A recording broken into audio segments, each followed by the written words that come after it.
some of her work. And to introduce her, we have Christine. Hi, folks. I am delighted to welcome fellow feminist anthropologist, Dr. Coleen Carrigan, to our seminar series.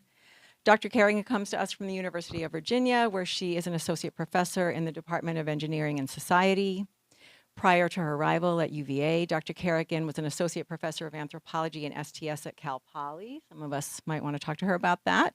And prior to that, as those of you who have read her book know, she was a senior manager in the high-tech industry in Silicon Valley. Dr. Carrigan's work investigates gender, race, and social values, such as altruism, equity, and social purpose in computing and engineering fields. Her 2024 book, Cracking the Bro Code, my visual aid here, which notably is part of the Labor and Technology series on MIT Press, was one of the first academic books to explore sexism and racism in corporate tech. And her work strives to illuminate the experiences of, in her words, quote, scientists and engineers who have been historically disenfranchised and who resist bias and harassment to contribute their labor and hard-won expertise to some of the most influential fields on the planet, end quote. At UVA, Dr. Carrigan runs a research lab where she and her students explore the cultures of different subfields in engineering and computer science. Via ethnographic inquiry and case study methodology, a topic about which you should definitely ask her. She knows a lot about case studies. Her research advances knowledge on the allocation of resources, opportunities, and respect in US engineering and computer science. Current and previous lab projects include valuing the social in computing, a 5-year and NSF Career Award funded study of the intersections of race, gender, and social values in computing. The Navigate project, which aimed to increase the number of women STEM graduates who persist in their chosen discipline, and the Lattice project, which sought to understand how scholars from a range of disciplines and social identities collaborate to transform engineering culture. Dr. Carrigan also helped to make a film and facilitation guide called Interrupting the Bias in the Faculty Search Process, about which you can learn a lot more from her website. Dr. Carrigan is the recipient of awards too numerous to mention in this not-so-brief bio, but worth noting is that in 2025, her work was recognized by both her university in the form of a Copenhagen Fellowship, which is awarded to UVA faculty for impactful research, and by the Biden administration in the form of a PCASE award, that is a Presidential Early Career Award for Scientists and Engineers. PCASE is the highest honor bestowed by the US government on outstanding scientists and engineers early in their careers, and according to the press release from the, again, Biden White House, the award recognizes, quote, innovative and far-reaching developments in science and technology. Evidence of Dr. Carrigan's influence can be found across multiple domains, including interviews and reviews of Cracking the Bro Code on popular sites such as Wired, NPR, and USA Today, and in academic spaces like the special issue of Catalyst that she co-edited with Caitlin Wiley in 2023. Dr. Carrigan teaches a wide range of courses, including the Intro and Methods courses in STS, STS in Engineering Practice, anthropology courses such as Action-Oriented Ethnography, Queer Anthropology, and Critical Medical Anthropology, and in WGS, Gender, Race, and Culture in Science and Technology. These classes lay the intellectual groundwork for her students to use STS and WGS for catalyzing reflexivity in scientific and technological disciplines. The through line here is Dr. Carrigan's commitment to justice in science and technology, and to holding these institutions accountable to democratic and feminist values and oversight. Dr. Carrigan shares the findings from her research to foster welcoming environments in technological fields and to help strengthen alliances between liberal arts scholars, engineers, scientists, activists, and policymakers. Please join me in welcoming Dr. Carrigan.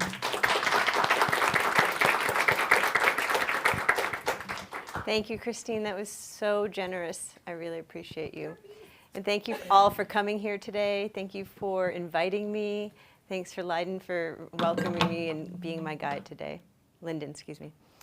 I'm so honored, and I can't wait to talk to you a little bit more about some of the challenges we're facing, because we can only work on these problems together.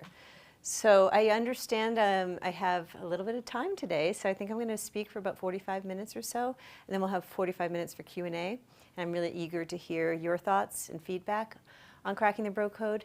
And the other thing, here's what we'll do in the next 45 minutes. I am going to be a little self-reflexive and share with you who I am and how I got to do today what I do. through the past 25 years of being in the workforce. Then I'm going to talk to you about what motivated the Cracking the Bro Code and some of the findings, how I designed it as an ethnography and some of the joys and challenges of that. I have a few recommendations, and some of those recommendations are also going to be inviting you all during the Q&A session to give me some feedback on my second book that's still in development, but I have some big ideas. I'd love to see what resonates with you or where I should pivot. So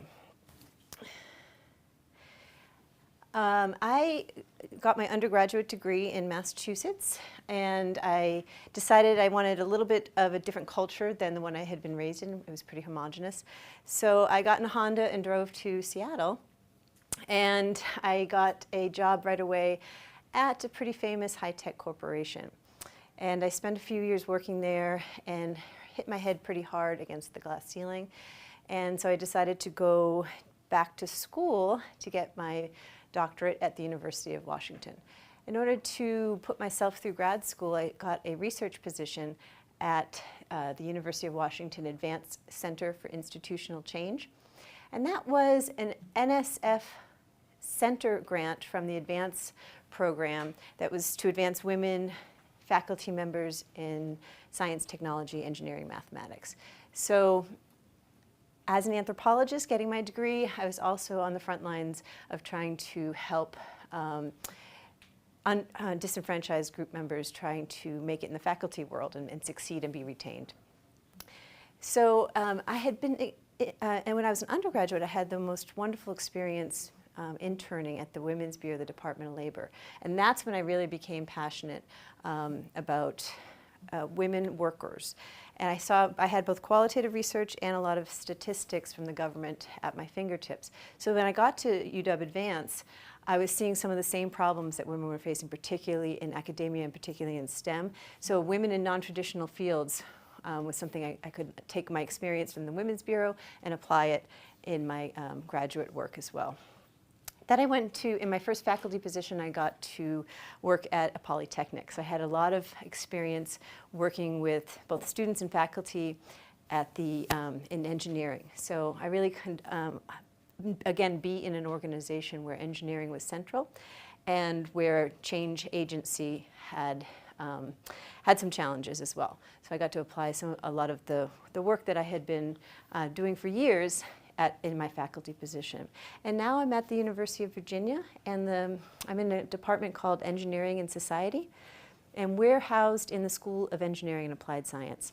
So as I was telling Lyndon, I have only engineering students, and I get to teach them everything that Christine just enumerated about the social context in which they're doing their technical work. So Cracking the Bro Code was partially inspired not only by many years of working with engineers, but also my own experience in big tech. So I got to turn my lived experience of facing a lot of the problems that that you may have read about in my book, I experienced firsthand.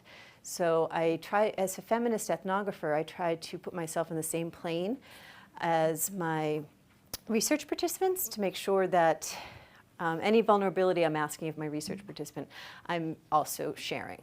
So I try to make myself vulnerable as well in that way. But also, to share some of my own experiences means that I count my own lived experience as data. And I feel that's part of my data set as well. And I always encourage my students as well to write themselves into their own dissertations, into their own works, because we are whole beings and we bring our whole being to our research, and that our own standpoint is going to shape how we see the world. And Christine already told you a little bit about my lab, but it's mostly undergraduate students, and I love to publish with my undergraduate students and help them become leaders in the fight to desegregate the U.S. labor force. So my work is a combination of several feminist type theories. I'll start with feminist STS because I'm very interested in how labor, particularly technical labor, gets coded as a white male domain. And I'm also really interested, especially with the work that Sandra Harding's doing in Judy Weissman, to document and theorize on exclusionary practices that make high tech a homosocial domain. And those practices that I really focus on are what we'll spend the rest of our time talking about, which is specifically gender and sexual harassment. And as an anthropologist and a feminist anthropologist, I'm very interested in always centering reproduction through all my thinking and writing and teaching. By reproduction, I don't necessarily mean biological, although that plays a role. I'm also speaking ideologically and culturally. How do systems of violence and oppression get reproduced not only generationally, but in everyday practices in our work sites? And finally, speaking of work sites, because of my 8 years working at the UW and being a member of the national PI community in NSF Advance, I'm taking a little bit of liberty grouping together some wonderful scholarship. A lot of it's in social psychology, anthropology, sociology, even some feminist economics that I put under the umbrella of gender equity and STEM. And these give us a lot of statistics and analysis that bias A does exist. It does cause physical, mental, emotional harm, and we can do something about it. There's a lot of evidence that shows that certain programmatic interventions work. So I'll be speaking a little bit more from that, and these are the people that I owe my career to, all the folks I'll be citing today. Because I'm an ethnographer, a feminist ethnographer, I love to teach my students that methodology is why you're motivated to do something. And I'm doing so because I'm a feminist, I'm a critical race feminist. And I'm also interested in power, and I'm really interested in the new turn, the interpretive turn as an anthropologist, where we want to, in an STS, scholars have been leading this, studying people with power. So the colonial history of anthropology always had people traveling far, far away and studying people who didn't look like them and they weren't accountable to. And these days, STS anthropologists are trying to look at people with power and figure out how are you managing to hoard your wealth and exercise your authority and your power, often with impunity. And I do so, as Christine mentioned, using ethnography, but also I'm really interested in giving back to the communities that make my research possible. And to do so, I use case studies. And I also use case studies as a verification process. If the case study resonates with the community members who made my research possible, then I know I'm on the right track. And if it's not syncing with their experiences, I know I have to go back to my data and reassess. So it's not only important as STS scholars to study the artifacts of technology. I think it's also important to understand and theorize on how these artifacts get made, by whom, and who's empowered at the table where these artifacts are being made, and who is disempowered. And so to understand this problem, I've come up with the analytic frame of the Bro Code. So what is the Bro Code? It's a set of cultural norms that prizes several things: precision, aggression, combativeness, a disdain for altruism, or for caring about and being invested in the public good. And it's also showing an intolerance for anything that might threaten the marriage between masculinity and technical competency. So the Bro Code is not only enacted through behaviors, but it's also a value system, and it's also represented symbolically. So you can see here on the slide, there are certain types of dress and sartorial choices. For example, the gray hoodies, well known in Silicon Valley in its leadership strata. And one thing I realized through my many years of ethnographic data gathering is that, for example, the hooded sweatshirt is not only a symbol of male power in Silicon Valley, but it's also racialized. So I was interviewing a African-American early career scholar who had just started at one of the big tech corporations, and he was wearing a very fancy sweatshirt, and I asked him, "Do you wear that to work?" And he looked at me and put this sweatshirt hoodie over his head and then looked at me askew and didn't say a word. And that's when he invoked like Trayvon Martin and made me realize that the hooded sweatshirt is very much racially coded and a symbol of white male power as well. And he also told me that when he goes to work, he and his male colleagues of color don't congregate together. He said if there's more than two of us walking together, we get looks. So we can see from the symbology the racial and gender dynamics of the Bro Code. You can also, see, in terms of symbols, you can also see this in representation numbers. So as other STEM fields continue to integrate computer science, computer engineering, every year at the bachelor level and at the faculty level continues to go down. And not only that, but 50% women, especially women of color, have much higher attrition rates. So they spend their time and money getting degrees, and in computer science they get into the workforce and they have much higher rates of attrition because of how the Bro Code is enacted, which I'll describe a little bit later. So why is it important that we crack the Bro Code? So I make 3 arguments in my book. First of all, every company now wants to be a tech company. So for example, JP Morgan has more software engineers than Google does. So if we are able to crack the Bro Code, it might have a salubrious effect on many different fields. Secondly, computer technology companies and their peers in the academic world have very high rates of sexual harassment, very high tolerance rates of sexual harassment, second only to the military.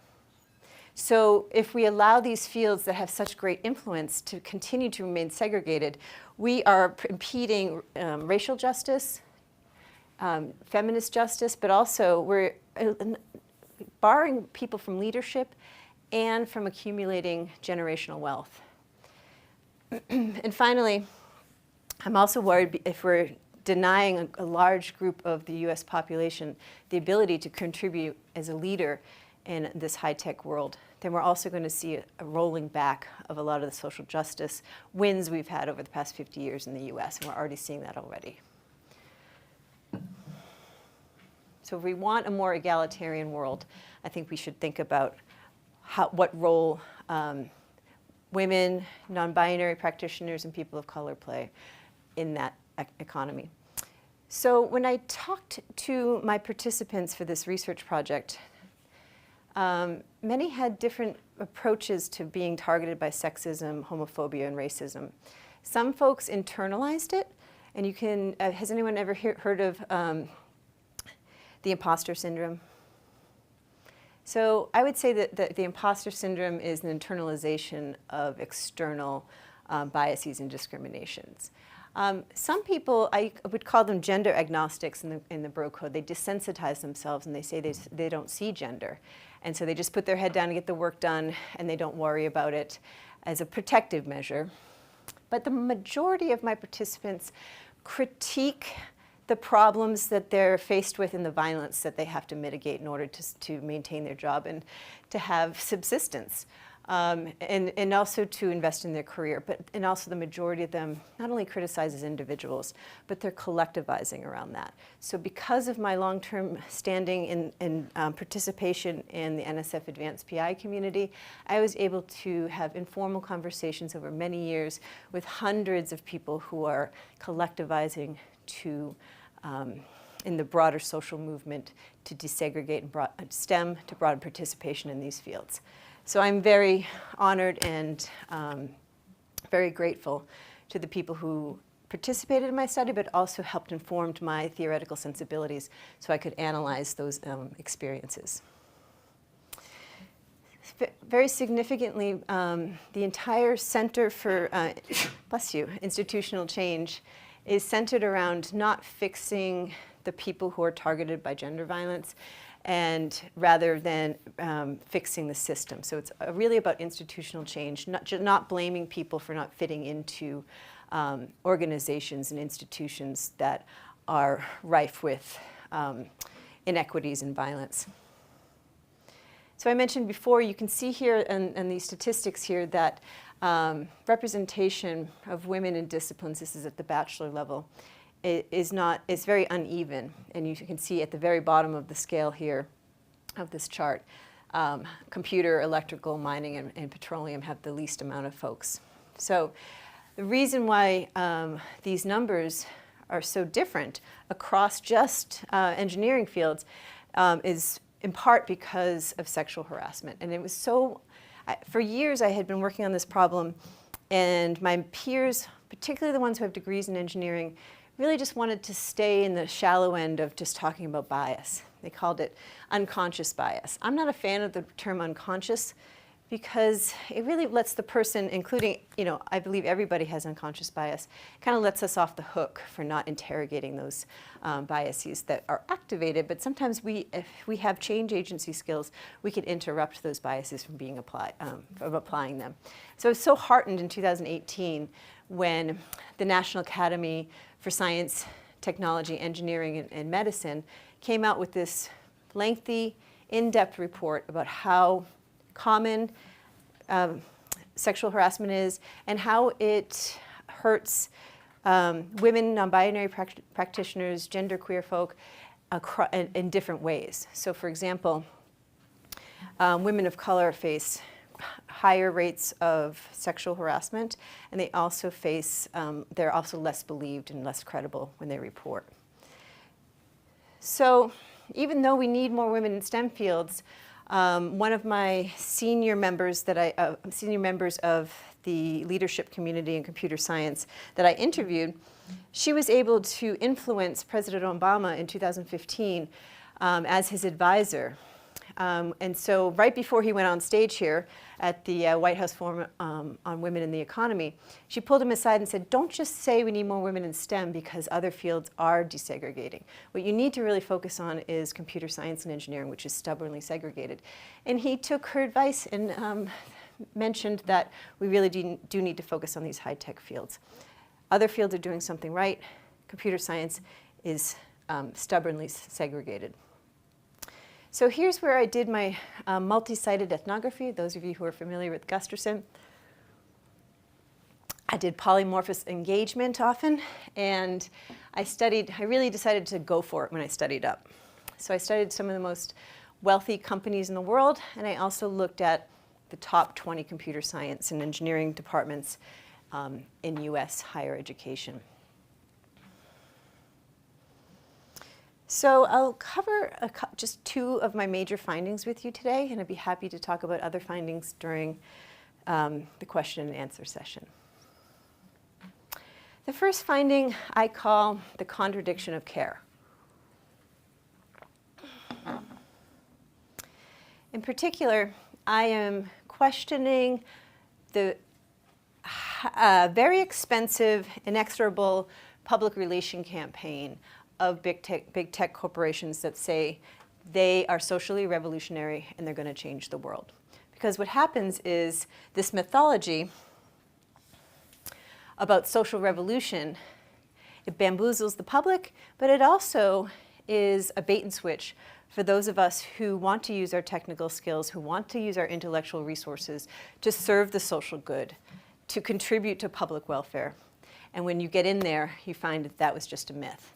The other element of mythology that I want to talk about is heroism. There's an aggrandizing narrative that we have been taught to believe that combines with the massive wealth accumulation of these big tech corporations and their leaders that uphold the power of the bro code, both in the workplace, but also more broadly around the globe. So let's just trouble these narratives for a minute. So when I was doing my dissertation research, I was living in Seattle. And Seattle, the local press in Seattle is a lot more critical of the big tech leaders than the national press was for many years.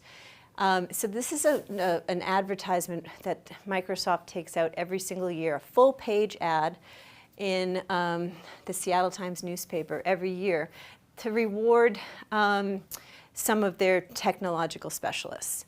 And so this one had these 9 people in the ad, and also had in bold letters, work that changes our world for the better. Now, by looking at these pictures, do you notice anything? Yes, so I was a little surprised that Microsoft didn't feel any shame at advertising how homogenous their team is. But also, when you look at the fine print, I was like, okay, what exactly are these people doing that's changing the world for the better? Well, in fact, they had created some eye-tracking movements in a video game in order to sell more video games. And they were successful at raising the rates of those video games sales by about 50%. So they were using eye-tracking technology to sell more video games. So I started thinking, well, what does that have to do with changing the world for the better necessarily, right? So even in this one ad, I'm seeing a large gap between what big tech says it does for the world and what it's actually doing. And the problem is that, as I mentioned, my research valuing the social in computing, it really centered around not only looking at dynamics of race and gender and homophobia in tech, I wanted to look at social change aspirations of certain technologists because I was starting to hear from my research participants that they were being harmed not only by racism, sexism, and homophobia, but having their social good aspirations thwarted. So I'll tell you two stories of Shauna and Lynn. I'll start with Lynn first. She was creating eye-tracking technology, sound familiar, to help people with low vision, who had disability. And she, in her dissertation chair, were successful in creating what she had been prototyping throughout her dissertation, and they were able to publish a paper on it. And she was very excited that once she graduated and went to a big tech corporation, her professor was going to also copyright this, and she thought have it help people with vision problems. Instead, he sold it to a big tech corporation to sell more video games. And she was absolutely gutted. And she was also really struggling, too, that she was now getting paid well in a big tech corporation in Seattle. And she felt like she said, all I'm doing is making more profit for the company. I feel like I can't contribute to society. And that's the whole reason I went back and got my doctorate. So she was thinking about leaving. Part of the high attrition rates of some technologists is they got in there thinking they were going to help the world, and instead they found that that was maybe a myth. So another story I wanted to share with you that you might recognize from the book is Shauna. Shauna, at the time I talked to her, she was nearing the end of her dissertation. She was just about to defend her dissertation in computer engineering.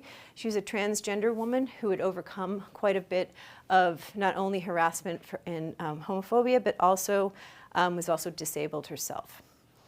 So she was in a lab. She was the only woman in a lab, and she called it very boisterous. And she also was working on technology to help the disabled community.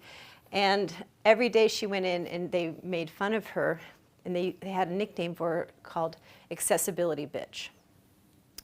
And they would roll their eyes at her whenever she tried to, talk about her research. So she also said, her dissertation chair said, well, it's okay you're doing a lesser type of computer science, like, that qualitative do-gooder work because, you're a woman, so that's okay. So she was very resilient about it, though, and I asked her how she felt about being called a bitch every day at work. She said, that's okay, I subscribe to the magazine. So she had this resiliency that really actually inspired me a little bit as well. Another story I want to tell you, too, about the mythology is the hero myth.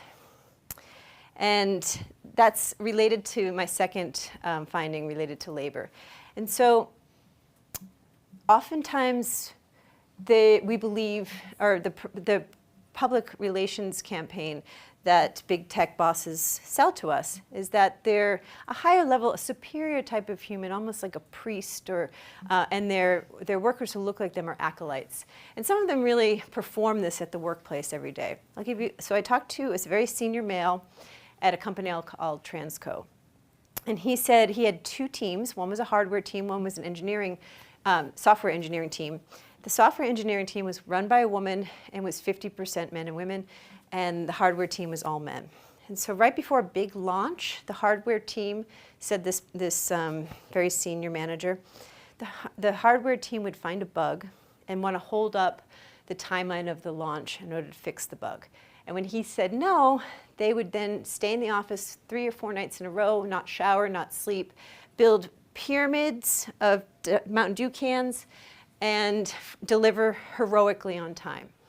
And so after years of like giving them raises for this and giving them awards for this and recognizing their heroism of, you know, sacrificing their personal care and sartorial choices to deliver on time, the software engineering lead took him aside and said, "Did you notice my team goes home at night, even during launches at 5, and we deliver on time, no drama, no holdups?" And he said the light bulb went off, and he said, "I realized that the hardware team was actually performing heroism rather than which was not really even necessary." So he stopped giving raises and he started recognizing the software team as well. So this is just an example of how the larger, broader story of how big tech is going to bring a tech fix that's going to save our society is also being played out in the daily life of high-tech workplaces. And also in these workplaces are labor standards that are imbued with structural gender violence. And structural gender violence is not good for anybody. It's a very combative culture. Here's Tony, who's a white man, senior executive in big tech. He said, "I saw a lot of people be mean to each other. I saw so many people acting abrasive and tough, but then going back to their office and being upset about it." You know, he said, a lot of techies are very sensitive. So even he felt that the combative culture of his big tech corporation was harmful to his mental health. But he also recognized, too, that people who are also dealing with other forms of violence and navigating a hostile culture in a non-dominant social identity were even more harmed as well. So let me talk about a couple of different types of gender violence. The first is gender harassment. And it's a very common form of harassment that communicates hostility, devoid of sexual interest, but also aiming to reject and insult women. And they have found that gender harassment, in this report itself, it cites that gender harassment has the same social, physical, and mental effects and harms as sexual harassment. So let me tell you an example of gender harassment. In my book, I say, because gender harassment is so tolerated and the performance of traditional masculinity in terms of aggression is so common, that it's hard for middle-class engineers in these workplaces to see women outside the role of secretary, sex object, or wife. And so this is Tara. She was an early career faculty member when I interviewed her. She was talking about her graduate school experience, and she said a Turing Award winner, which is like the Pulitzer Prize for computer science, came to my group, and my advisor was going around saying things about each of us. And he's like, "This is Jack, and he's graduating." And when it came to my turn, he said, "This is Tara, and she makes a great lasagna." So even when she confronted her advisor on this and said, "You know what, I'm happy to make lasagna for our potlucks, and I'm glad you recognize me, but next time could you say something about my technical skills rather than just reproducing these gender stereotypes about women?" And unfortunately, he said, "Aren't we being a little insensitive? Oversensitive." And every time, if I had $1 for every time I was called oversensitive at my job at Big Tech, I would be a wealthy woman. So that type of dismissal to people who have the courage to say something and stand up to the gender harassment is also part of the problem. Sexual harassment is unwanted sexual attention, verbal, physical sexual advances, and it's coercion. So trying to give somebody favorable professional educational treatment for quid pro quo sexual favors. And this is very common as well, unfortunately. I have 2 examples for you, one from a very early career person and a very senior person that I interviewed. So a young woman who is still in undergrad got an internship at a very famous big tech corporation, and she was groped repeatedly at this internship by a very senior boss. He then would come by and tell her he was sorry and ask to take her out to lunch, and she was very uncomfortable.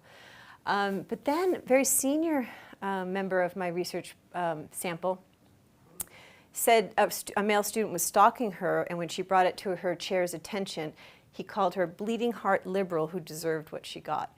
So instead of support and protection, she was faced with more violence. So I'd love to talk to you more about my strong critique of Sheryl Sandberg.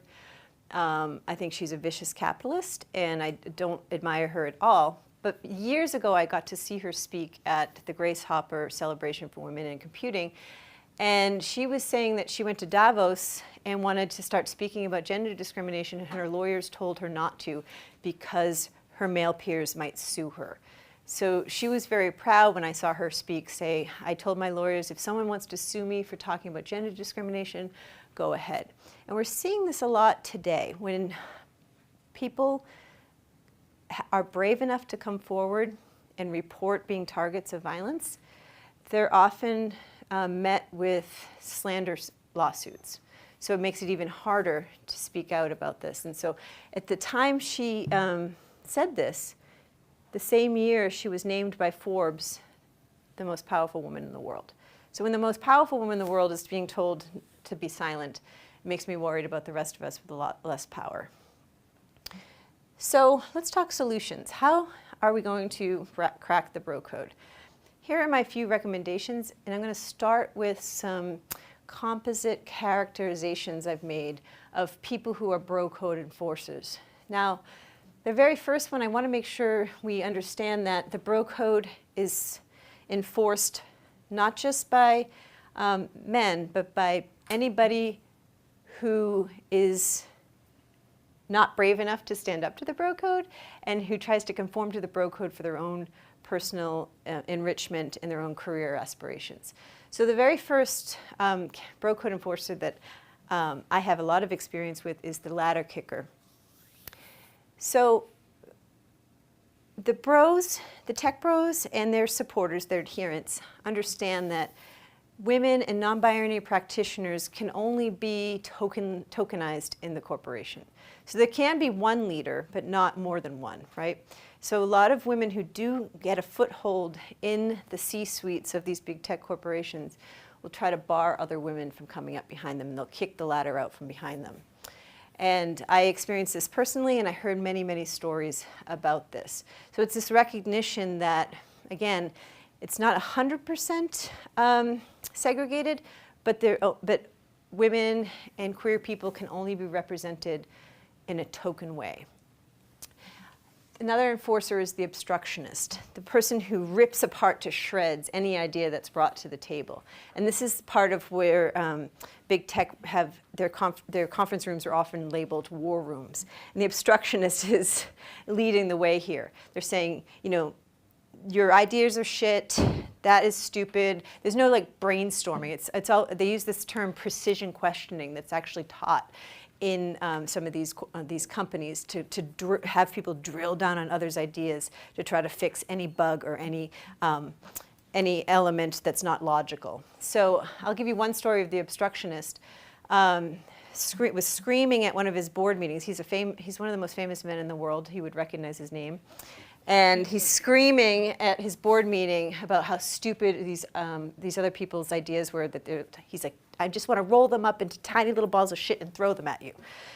And so the person I was interviewing is also very senior, so she happened to be at this table and said, don't you think your tone of voice could be changed? You know, couldn't you be a little bit more professional? And he looked at her surprised. He's not used to being called out. And then he burst into tears. So this is some of the insider dynamics that I learned about through my research. And the obstructionist just doesn't allow a lot of new ideas to bloom without being interrogated. The creep, I think you understand, might be somebody who perpetuates sexual harassment. One of the reasons I left my job in big tech was because we got a new boss, and his first story, his icebreaker at our very first meeting, was how he was naked in the office the night before, got locked out of his office, and then called his 22-year-old secretary on the phone to laugh about how he was naked in the office. So I documented that, reported it to the higher-ups. Then I left, and apparently he was fired a few months later. The troglodyte is just the classic Larry Summers syndrome. How many people here are familiar with Larry Summers?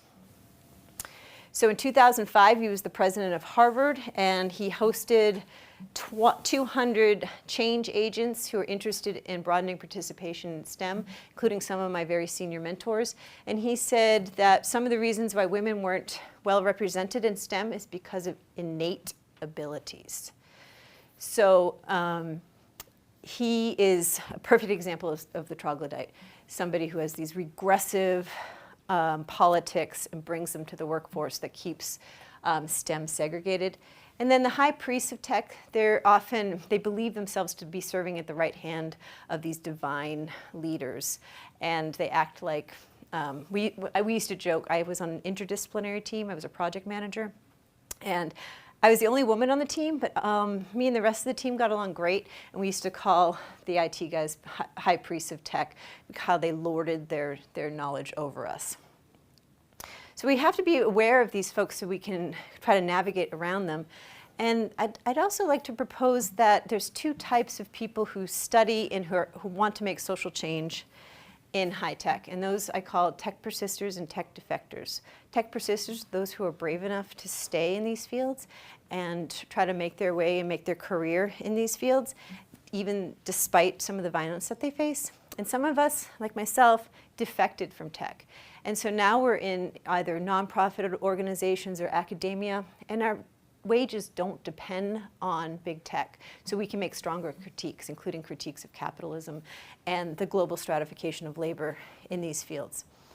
And if you want to, you can go to my website, and my students and I continue to add to this. And this is just a collection of both tech persisters and tech defectors, how they're working to try to change the high-tech field and organize in tech against these violences.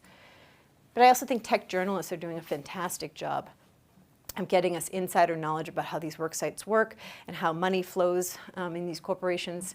And so if you want to learn more about this, we have over 500 tech articles, and we add to them every month about some of the major controversies and problems in big tech. And you can also see how we categorize our data from everywhere, anything from data privacy to racism to racialized sexism. We're also looking at the impacts of big tech and the platforms, how they're helping to shape the current political climate of our country. And how are we doing on time? Can I talk a little bit about my new book? Okay.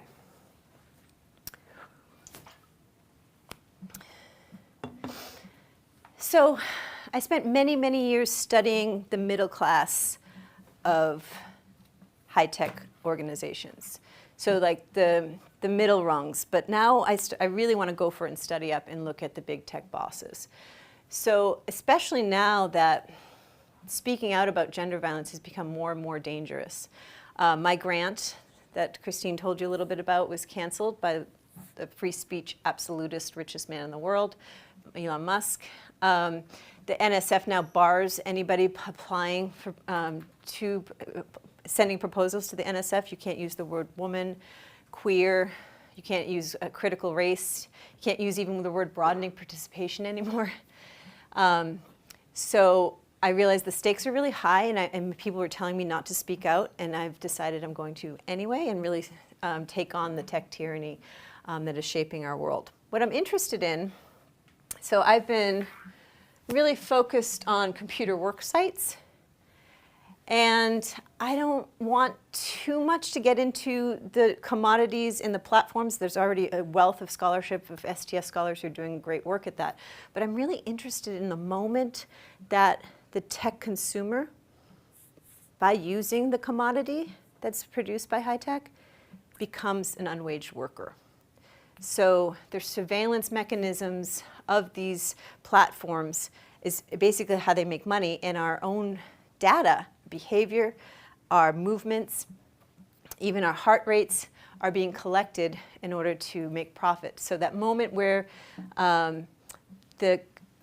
the values of the computer's work sites are getting encoded in artifacts, and in the moment that the consumer uses them, they are actually being exploited as well. But even more so, I want to go upward to, based on like Judy Wiseman says, well, how do we understand, how can we go beyond just tracing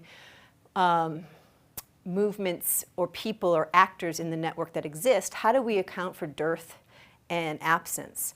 And where can we expand our analysis so we can find the people who have been historically disenfranchised from leadership in the United States? One of the ways I'm doing that is to going all the way back up to the investor class of Silicon Valley and look at how did these billionaires become billionaires, and what networks were they acting in.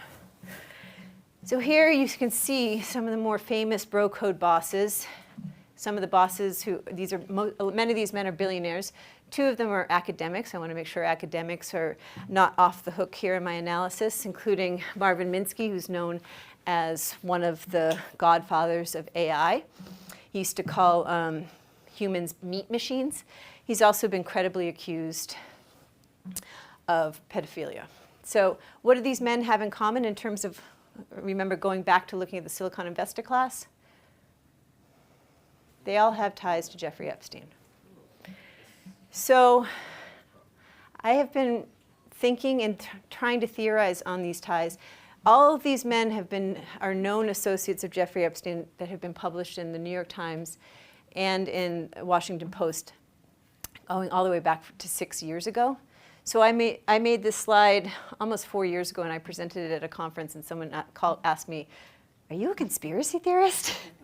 So on one hand, our mainstream media here in the U.S. is not showing enough care. There's a dereliction of care on the part of the mass media for not holding these men more accountable. On the other hand, I am glad that it is getting enough attention and that there's been enough activism by the survivors and their supporters, so you can see the slide and not think I'm a conspiracy theorist. And unfortunately, my students are working on changing this slide so we can add more and more of the names here. But what I'm asking is, if the Silicon Valley investor class has such strong ties to a convicted human trafficker, what does this mean for women of color, white women, non-binary and queer people in the tech force? And does the original sin taint the practices, commodities, and market influences of these bro code bosses? I can talk more about this later, but I'll end there. Look forward to your questions.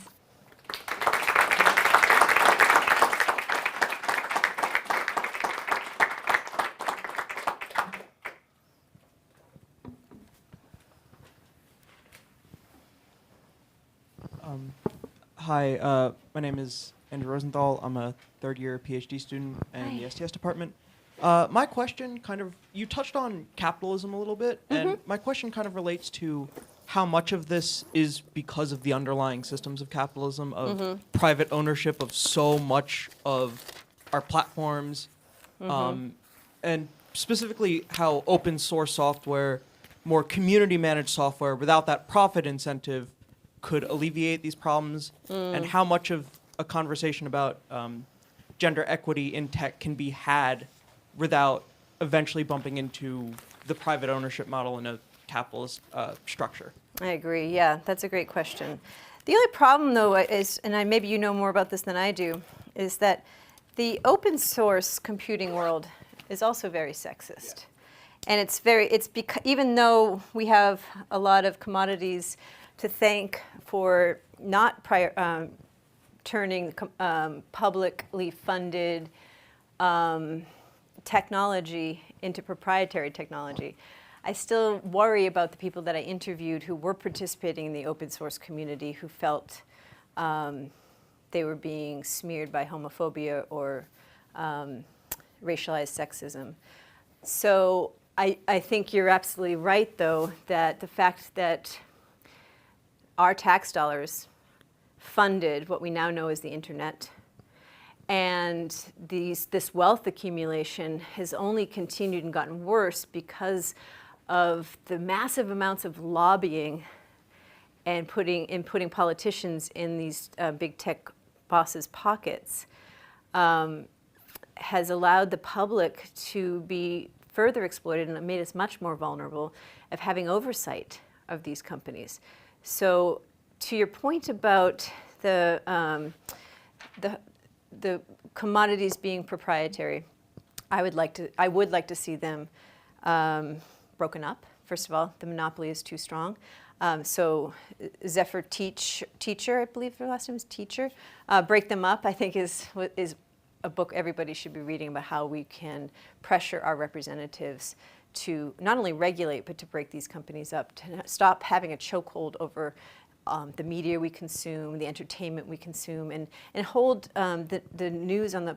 I actually think that all the social media platforms should be abolished, but I don't want to offend anybody. So I absolutely agree with you. These are capitalist bosses on steroids, to the point where we are not only is democracy endangered, but our environment's endangered. I'm worried that this summer, some of the worst deregulation occurred in July 23rd, the AI summit, with our 47th president saying we need to let this big baby grow. So I'm still analyzing him calling deregulating tech a baby, I guess, or AI a baby. And I'm like, I thought you were the party that used to critique the nanny state, and now you're saying we need to care for this baby. But I'm getting a little bit off point. Thank you. Yes. Yeah.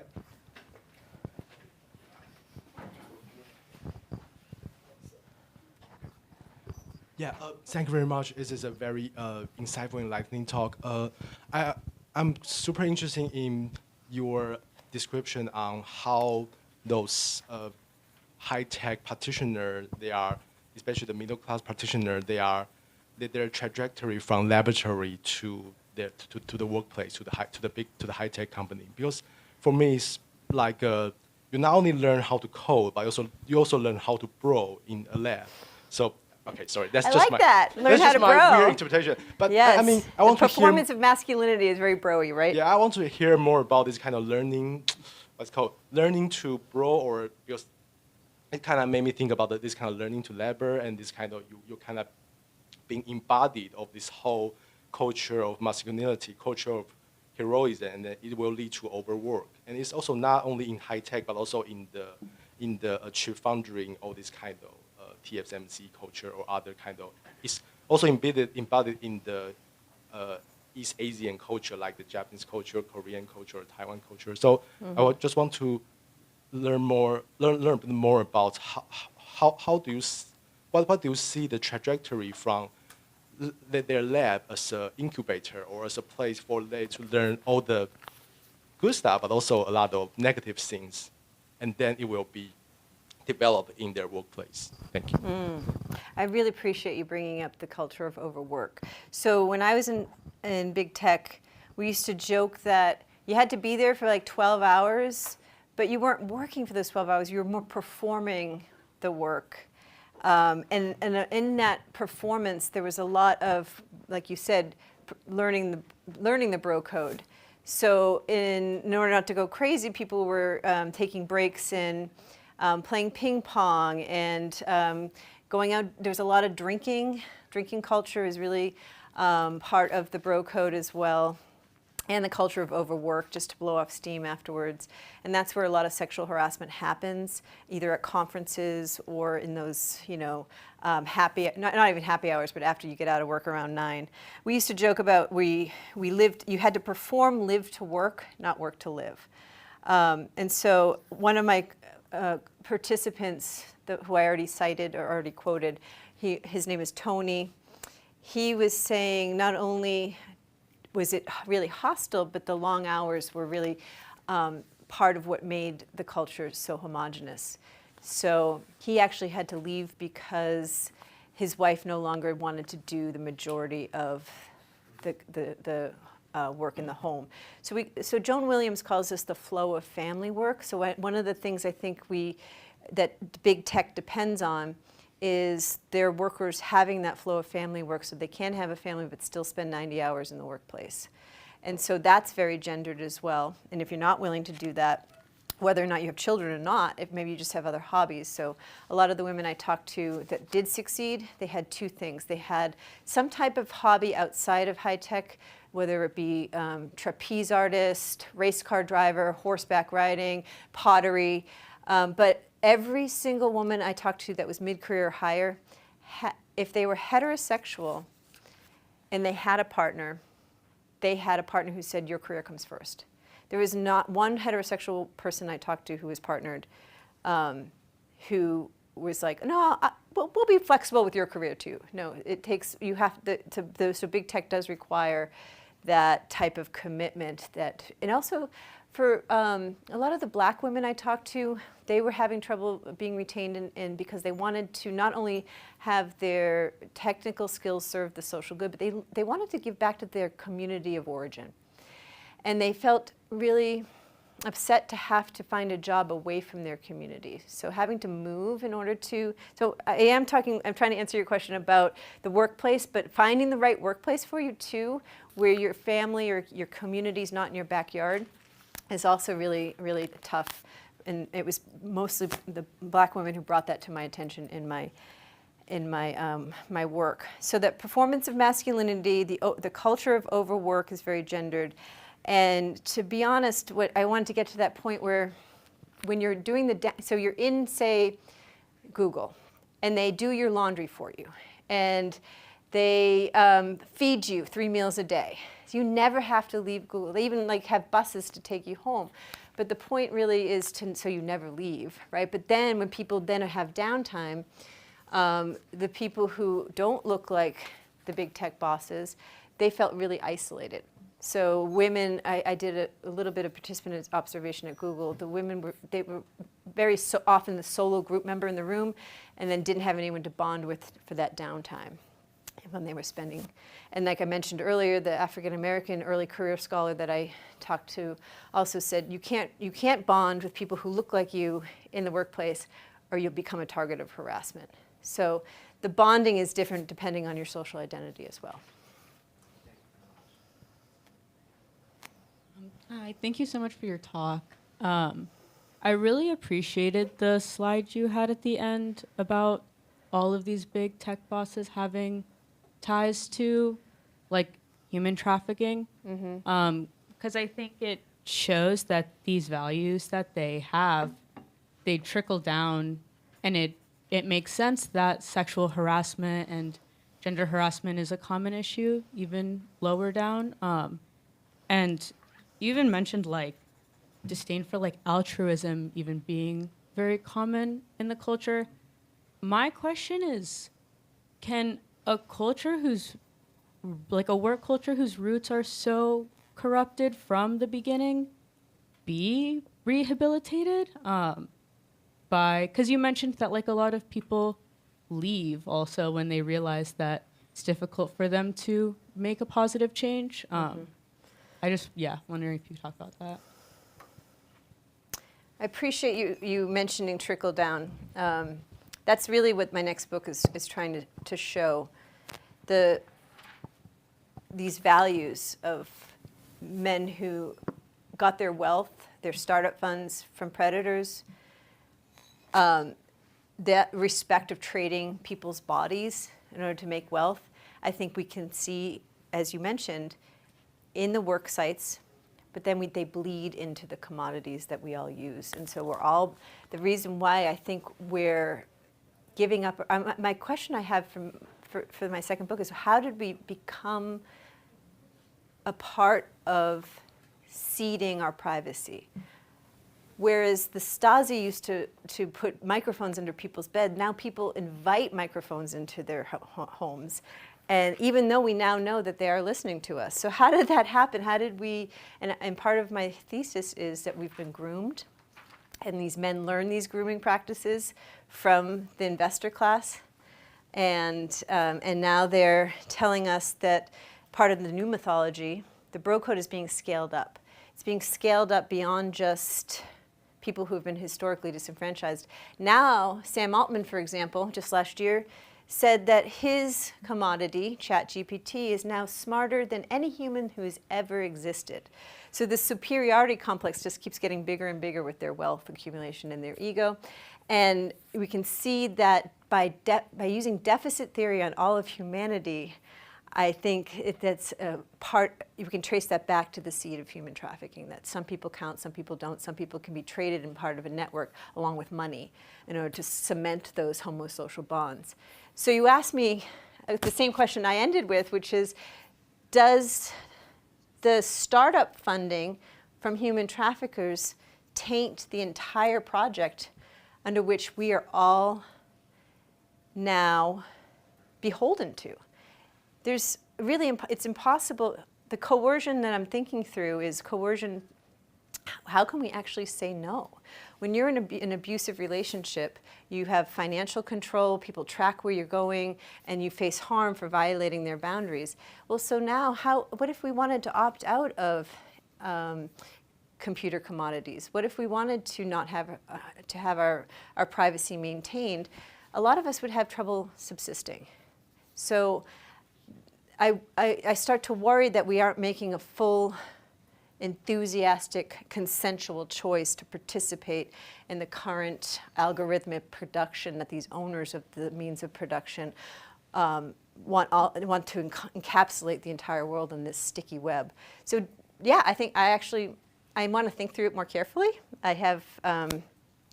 I only have half the book written, and I have a lot more theorizing to do, and I have a lot more scholars like you that I need to bounce my ideas off of so I can think more deeply, and my theories can be more logical. So I appreciate that. But my first instinct is to say they're tainted, and we should start finding a way to collectively resist the imposition of the algorithmic economy.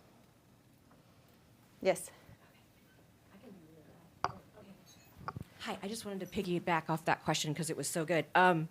So the culture of rich, white, cis, ableist men is to do something horrible and sexist and racist and then justify it through means of theology. Do you see the rise of certain kinds of artificial theology in big tech as some way to perpetuate and reinforce this ability to use other people's bodies as a means of production? Like, do you think they create their own God to justify what they do? I'm on the way to saying yes, but let me just nuance it slightly by saying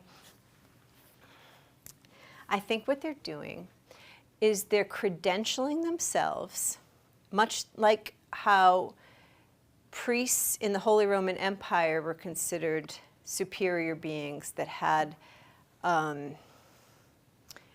could speak to the Godhead in a way that average people could not, the plebeians. So I think by using, you called it artificial theology? If that's what you want to use, yes. Yeah, I liked that. I might borrow that. Their theology is really to burnish their credentials in order to, so that myth can be more easily believed. And there is something about computer science that lends itself to mystery and black boxing and not really knowing what's going on. And also, the other thing I noticed in my lived experience in the ethnography I've done is how important insider lingo and acronyms are, so other people can't understand what you're saying. So that made me think of before Vatican II, I was raised Catholic, I'm no longer Catholic, all Catholic masses were said in Latin. So again, the plebeians can't really understand it, but they just have to trust the representative of the Godhead that what he's saying is true, right? So I do agree, but also I'm going to just add to that as well. They're also trying to credential themselves and burnish their reputations by pretending to be social activists. So I mentioned the social revolutionary pieces. I went to see a Turing Award winner win his award in 2019, and he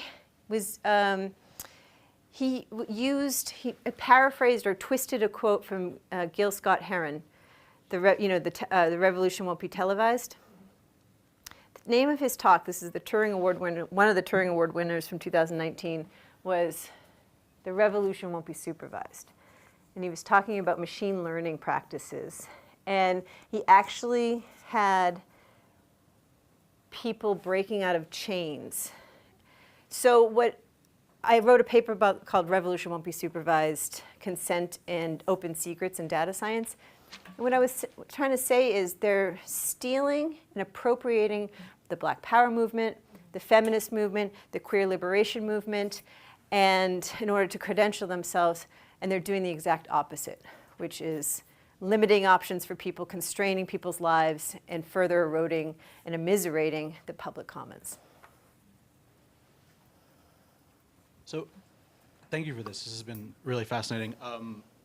I am not a technology scholar, but I'm a scholar of American religions. And as you're talking Ooh. about this, one of the things, a couple questions have come up. I'm curious about, so it also seems to me that there's a critical role here for the kind of particular American kind of civil religion, like secular liberalist individualism, the sort of bootstraps narrative and its ties to capitalism that associate wealth with moral value.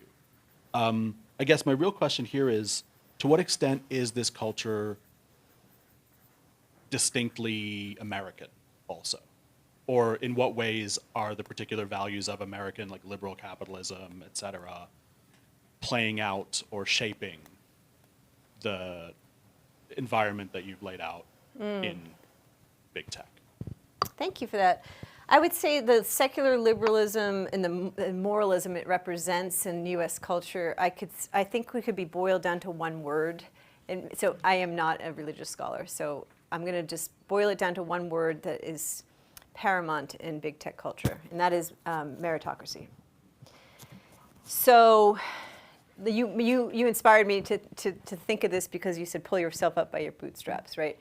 The philosophy of meritocracy is not that is an aspiration we should all share. And although some of my students actually believe that, a lot of my students aspire to having a society where there's an even playing field. I just have to remind them we're not here yet.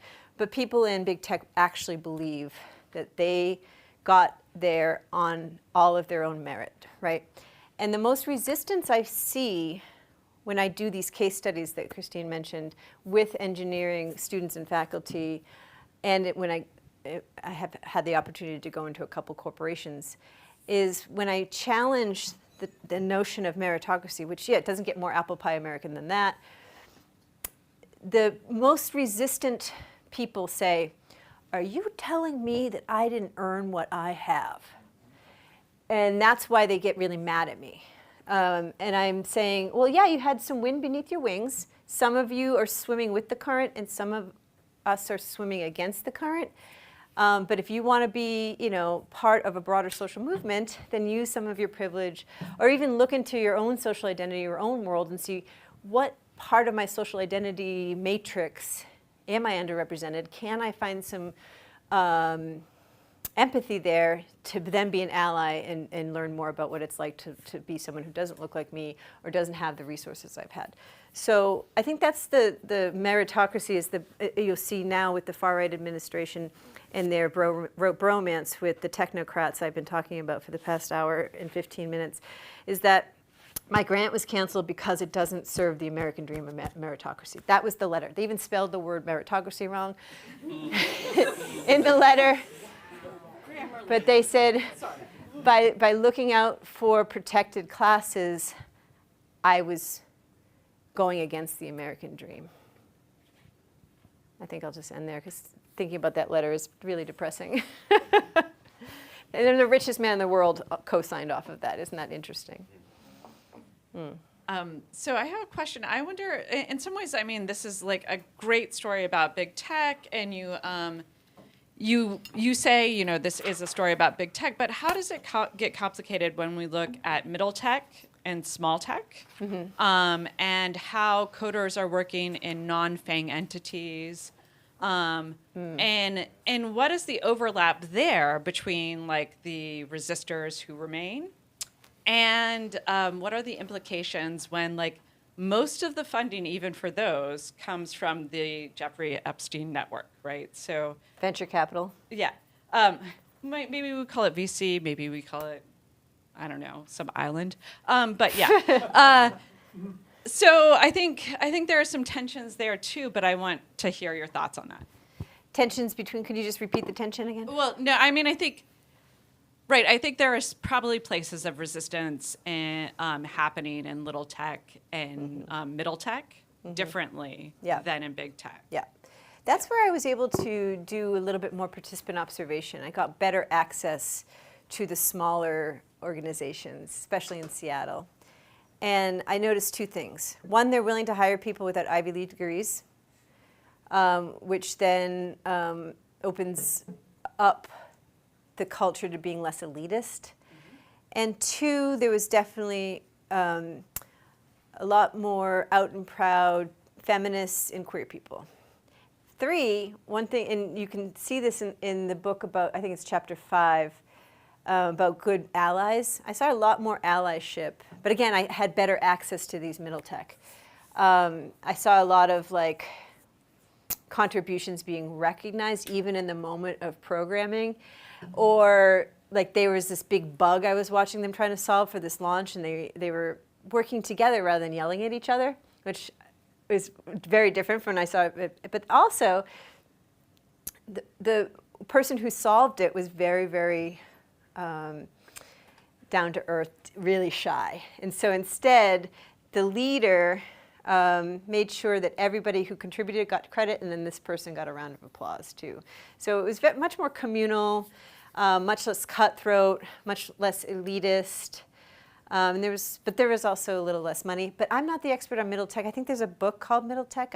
Have you read it? I haven't read it, but there is a book called Middle Tech, and that person probably has a better answer for you. But I do think that part of the elite nature of big tech and the money, but still venture capital, you're right, venture capitalism only gives 2% of its investments to women still. And that number has not changed in the 20 years I've been doing this research. It's very much a boys' club. And it's very insular. They all know each other. They know one person, 1 degree separated. Okay, we've got Deepsika, and then Rebecca, and then Janet, and then Eladio, and then Matt. So we got a list going. Okay, so I should be brief in my answers then, so everybody gets a chance? 15 minutes. Okay. Hi. I have a question because I'm curious about how you see your role as an educator. My what? Your role as an educator, and as you said that you mostly teach engineering students, and your experience compared to talking to people who are already in high tech as to these engineers, are they like aspirational bros? I don't know what to call them. And also, how do you think conventional university cultures or engineering education practices have perpetuated this broness? Has it added to it? And how do you see what, especially pedagogical interventions that can cause, as a solution or as a strategy to deal with this bro? So, let's see. Pedagogical interventions I've done not only in my undergraduate classrooms, not only in my lab, but because of my long-term collaborations in the advanced PI community, I've done pedagogical interventions with chairs, deans, and emergent faculty leaders. The most resistance I get, I even wrote a paper on this, only 10% of people who I do pedagogical interventions with are highly resistant. So in my paper I was saying, and then there's about 10-15% of people who are experiencing that violence, so they get it. And in the middle are engineers. One thing I love about engineers is they're pretty, there's a caveat to that, but most engineers are not willing, because it's in their code of ethics, they're not willing to claim expertise in domains that they don't have expertise in, right? So they're often willing to say, I don't know what I don't know, why don't you tell me? So there's about 70 to 80% of engineers who are open-minded enough to say, I don't know much about diversity, equity, and inclusion. I don't know much about broadening participation. I'm willing to listen. And then you have the other two extremes. So I call those people swing staters. So my pedagogical intervention is aimed at them and not at the people writing in all caps, you know, you're feminazi or whatever. So what I try to do with those pedagogical interventions, any professor will tell you this, you try to meet people where they're at. So I try to credential myself a little bit from my long-term experience working with engineers to help them see, you know, I speak engineerese and I understand a lot of your goals and aspirations, but here's small things you can do to A, educate yourself, and B, make small interventions in your everyday workplace environment that will make a difference to people who don't look like you and will help maybe retain them, and that's how you can be a change agent. But then I warn them that being a change agent means you will be targeted by the same violence that your peers are. So it takes courage to be a change agent as well. My role as an educator, as I said, spans multiple stages of a career. So I do have to take a risk with my teaching evaluations to make strong claims that we need to make better changes, better choices. And I feel like the imposition of high-tech commodities is almost dogmatic at this point. It's gotten better over the past 5 or 6 years, and I thank tech journalists for making strong critiques of this, this industry. But some people are even afraid to even question this field, particularly as it comes to computer science and engineering. So the engineering education practices, one of your faculty members, Dr. Janet Abbott, she wrote in her history book in 2012 that engineering is always in crisis. And that's, I think, she nailed one of the most significant problems to change agency in engineering education, which is the curriculum. They're always in crisis about the curriculum. We have to add more tech. We have to have more. They need more chemistry. They need more statistics.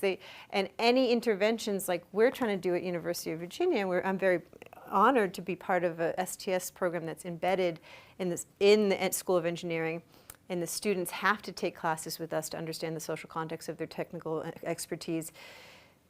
That's not always having strong uptake, even in a place that honors STS. They still think, oh, you're taking too much time away from the real education we could be giving our students. So even this word real and unreal is something I've written about.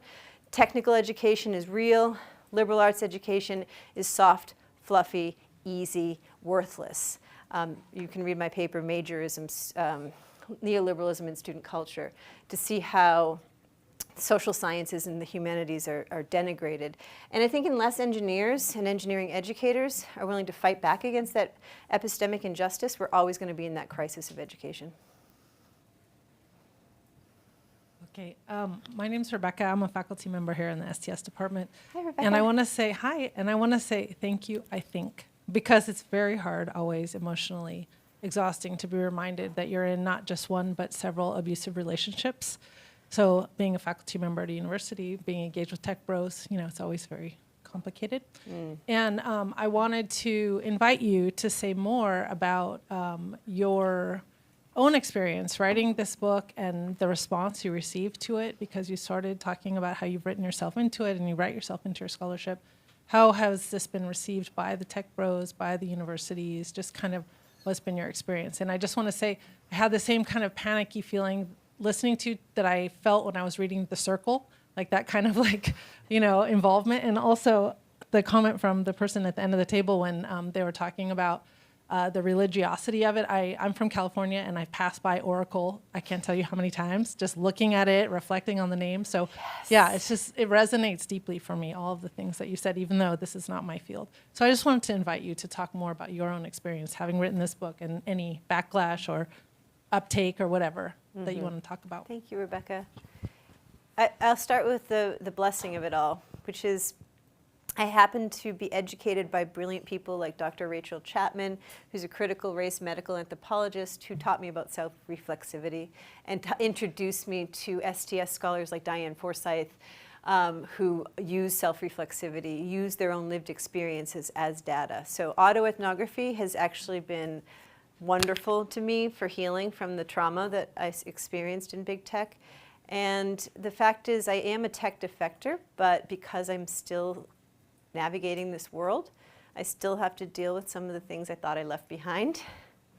I've been, when I go to computer science conferences, I'll have men who are 20 years younger than me hitting on me, objectifying me, like being talked over, facing some of the same problems. So feeling objectified, feeling less than, feeling like as Kate Mann calls it, not a human being, but human as service, is still something that I, unfortunately, so I'm starting to get a little tired of this work, to be honest, especially navigating the everyday sexism.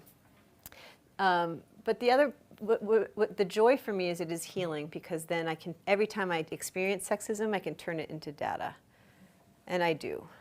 I mean, almost every week I have new data set. Like the last talk, this is such a nice talk, I'm hoping it ends well, because the last talk I gave a few months ago, it was like a room of 80 people, and a tall white man in the back, he was a faculty member, he's screaming at me, calling me a man-hater who was tearing men down, and so it's been a mixed response. But the people who benefit most from it are the people who say, oh my gosh, now I realize it's not my fault. When I see the light bulb of critical consciousness raising happening, it makes it all worth it. When people feel not alone, they know it's not their fault, it's a pattern, a systemic pattern that in congress with other people, we can break that pattern. Thanks. We have 5 minutes and 4 questions. So I think we're going to not be able to get to everybody here, but Janet, and then we'll do Eladio. Okay. I think that's probably going to be the end. So go ahead, Janet. Hi, Coleen. Thank you so much for coming to our seminar. I wanted to just mention one of my favorite lines from your book, where these tech leaders keep asking you, why should I care about broadening participation in computing? And you say, they believe my job as a feminist is to convince them to care about harassment and segregation. And I thought this is so brilliant because it just lays bare the moral bankruptcy of that demand for a business case for justice. And you're essentially turning it around and saying, it's your job as a decent human being to care about harassment and segregation, and my job is just to help you fix it. So I loved that. I'm going to definitely use that line. But my question is whether you feel like, with your engineering students and colleagues, that you need to convince them of the need for justice, and if so, how you sort of frame that case, or is that something that they just get? Specifically in my role at University of Virginia, or? Yeah. Do I have to convince them to make the moral choice of caring about justice?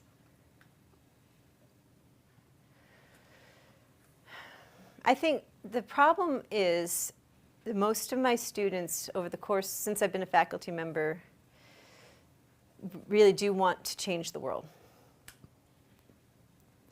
And the problem is, and I write about this in the majorism paper, right near the end, I talk about the majority of them can't see beyond the logics of capitalism. So I think capitalism and political economic theorizing is really lacking from a lot of engineering education. So, and capitalism is quite dogmatic as well. So I think the biggest challenge is giving them tools to change the world, getting them to see beyond just being a future worker and seeing them realizing that you have civic leadership duties ahead of you. And I am not the nursemaid to your morality, as I mentioned in my book, but I can give you the opportunity for critical consciousness raising. And once you have opened your mind that way and are open to criticizing capitalism, open to criticizing traditional performances of masculinity and femininity, open to seeing there's multiple genders and other ways of loving and living in this world. if I can get them there, then I can give them more practical tools of how they can not only just follow the codes of ethics of their organizations or their professional societies, but how they can have the bravery to be, like I said, allies and change agents. And I do warn them, it could come at the cost of your job or at the cost of being a target of violence. But if enough of us do it, if enough of us have opened our minds and then had the tools and then had the courage to apply those tools, then the bros will be in the minority. But it's by tolerating harassment and letting people stand on their own and feel alone and let them drop out without checking in on them. That's how we've gotten to the place we're at. But we are the majority. We just have to have the courage to start questioning what's right now, I think, a dogmatic imposition, particularly with AI. I'm really worried that senior educators and leaders in higher education are not more courageous in questioning how are these large language models trained? How are we allowing our sites of higher education to become incubators for plagiarism and the stealing of our data and our minds and outsourcing our cognitive abilities to these proprietary machines that we can't hold accountable? Last question. Hi, thank you. My name is Eladio. I'm Hi, a Eladio. second year PhD student here in STS. And I'm so grateful that you are here because you have great book, you have great ideas. Well, I have done some research about privacy and the relations of power in digital age, digital era. And one of the things that, one of the questions that arise for a moment, one of my research was like, we know that these kinds of big tech companies take everything from us. We know that they control most of the activity in our platforms. We know that there is all track, there is all control, there are everything, right? Basically. One of the questions was like, why we know that we don't do anything about it. And the other question is how we can validate our right of free speech when we know everything has been seen or is seen, right? Like there is no free speech at all if everything is seen for big tech companies or for the government, right? So we don't have the spaces for validate this right because everything is right, everything is tracked, right? So do you think we need to reconsider this right, or we need to rethink this right in this era? Yeah. The right to free speech and privacy? Yeah. I'd like us to reclaim it. I write about the European Union and California at least putting some parameters and boundaries around how much they can track us without telling us. So every time now, since California passed that a couple years ago, now every time you go onto a website, you said, do you want to reject optional cookies or not? That's because of some regulation that passed in California. But I think we have to do a lot more. And so I'm deeply, you asked, why don't we do anything about it? That's exactly what I'm asking. And the question, the answer I'm getting at is we have been groomed. We have been groomed to think this is the good life, this is the future, these are men we should trust with not only our lives, our social lives, our economic lives, and our democracy. And now we realize we're now trapped. And that, to me, very much looks like intimate partner violence. It looks like predators who groom. And Cory Doctorow calls it enshittification, when the platforms just get worse. I need to do a lot more work. I would like to be in conversation with that theory and ask him to pivot a little bit. because the reason why it's being immiserated is because it's, I think, part of a grooming model. Get you in, get you bamboozled, get you trusting them, and then the exploitation begins. So that's, I try not to be too hard on the citizens, but I think some of us are early adopters and got really excited about proselytizing about using platforms and using AI. And there's some of us that are late adopters like myself who, I don't go on social media anymore because not only because I want to protect my privacy, but I want to protect my brain so I can, at least I can be outside of it enough and make an etic critique so I don't get too lost and become bamboozled by them. So one of my students just recently pointed out to me that not only are you working for free when you use a platform, but say you use the voice-activated, like Siri and what's the Amazon one, Alexa. Not only is it listening to you, but it's actually training you to train it. Right? So that was my student, Henry Allen. He was like, no, Carrigan, it's worse. It's not only listening to you and training from what they tell you, it's actually nudging you more and more. And Zuboff talks about that as well. She extensively talks about how it's not just to track your behavior, it's eventually to change your behavior. And you saw that with Cambridge Analytica and Cadwalder, Carol Cadwalder and The Guardian, who really broke the lid on that, is now leading the charge. She created the word broligarchy. And so she's helping us. I think we need better cognitive tools to frame what's happening to us. And I'm hoping to be part of it, just like Carol Cadwalder came up with broligarchy, I'm hoping to come up with a theoretical model that can help us think more carefully, just like I have about harassment and how it happens so systemically and it happens in certain ways and it happens by certain people with certain investments. I'm trying to do that at the larger level, but to answer your question, Eladio, how did we let this happen and what do we do now? That's a work in progress. Okay, well, let's give Coleen another round of applause.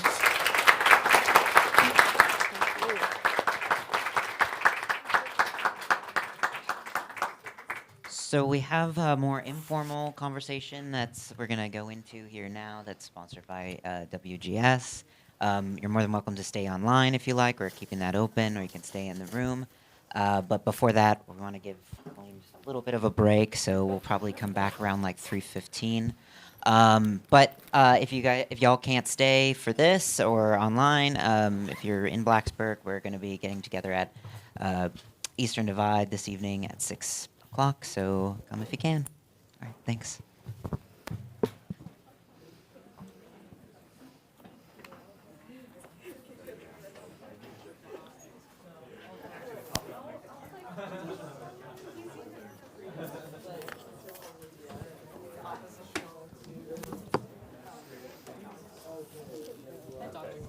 Thank you so much for your talk. Oh my gosh, thanks for I guess- coming.